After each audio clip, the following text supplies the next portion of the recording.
Hi, welcome to my site. My name is Kieran Finn. I'm going to keep this pretty simple.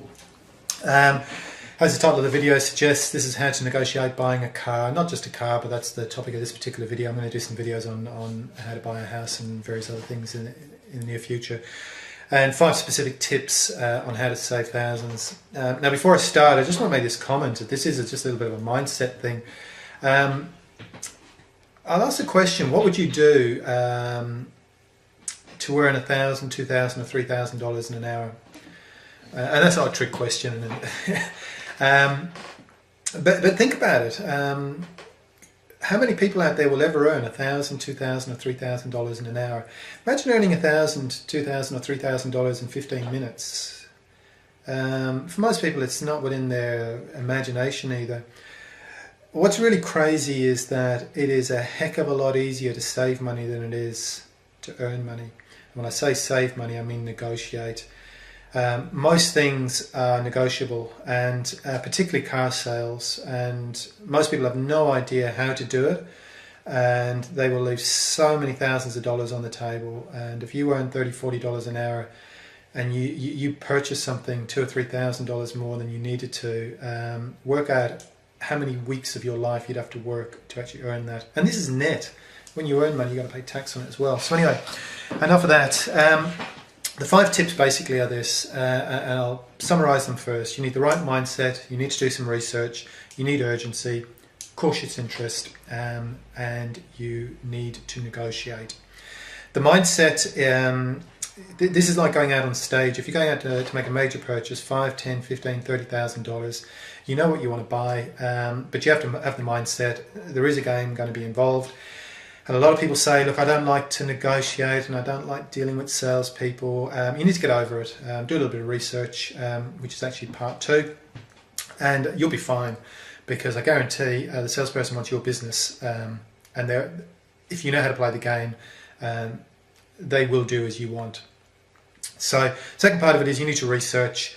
You need to know, it only takes 10 or 15 minutes on Google to find out, research the make and model of what you're looking at. Look at a couple of comparable vehicles that are different models. And just see what impact kilometres makes, high mileage and so forth. And just know your stuff before you walk into that courtyard. The third part is sense of urgency. When you go in there, you need to communicate with whoever you're talking to in a friendly way, but that you're going away for a month or a couple of months on either holidays or business over the next couple of days. So you need to let them know that you're a hot prospect. But once you walk off that courtyard, they're probably never going to see you again. So be cautiously interested. You know, presumably when you walk in what you want to buy. Look interested, look enthused, and the salesperson is going to get emotionally involved in that, because they're going to be in their head, they're starting to work out their commissions on that sale. But then what you do is you play a little game, and this is all just fun, but it is all a game. Then you need to look a bit disappointed.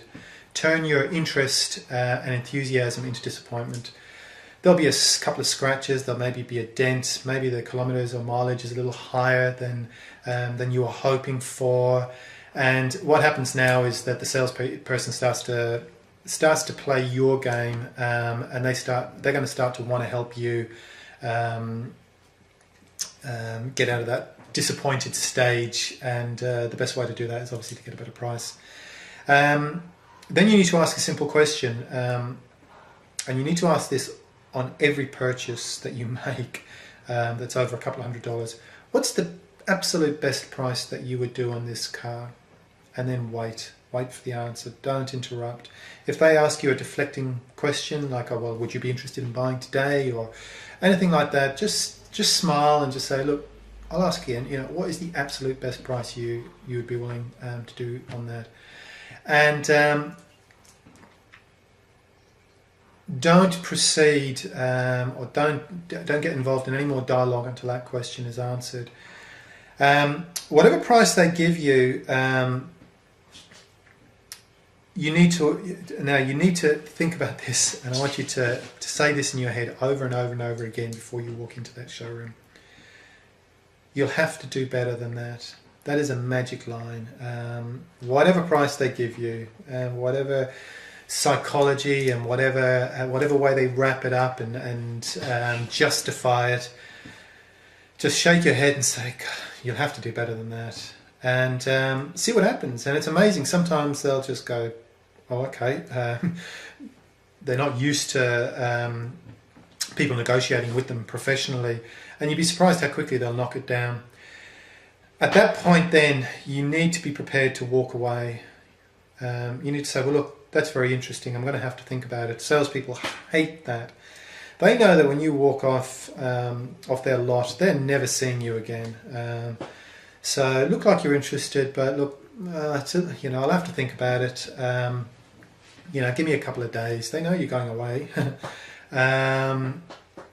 And either wait for them to stop you, or at the last second, just turn back and go, look, what is the absolute best deal you can do for us today? And see what happens. And you'll be amazed. You'll get another $200, $300, $400, $500 knocked off. So mindset, research urgency, cautious interest, and negotiate. Ask the right questions. And I guarantee you will save thousands and thousands of dollars on your purchases. It's not that hard, but you need to be prepared. And I'll ask you the question I asked you at the beginning: what would you do for $1,000 or $2,000 or $3,000? Well, 15 minutes you can save that on purchasing a car. Okay, I wish you well, and don't get eaten by the sharks. See ya.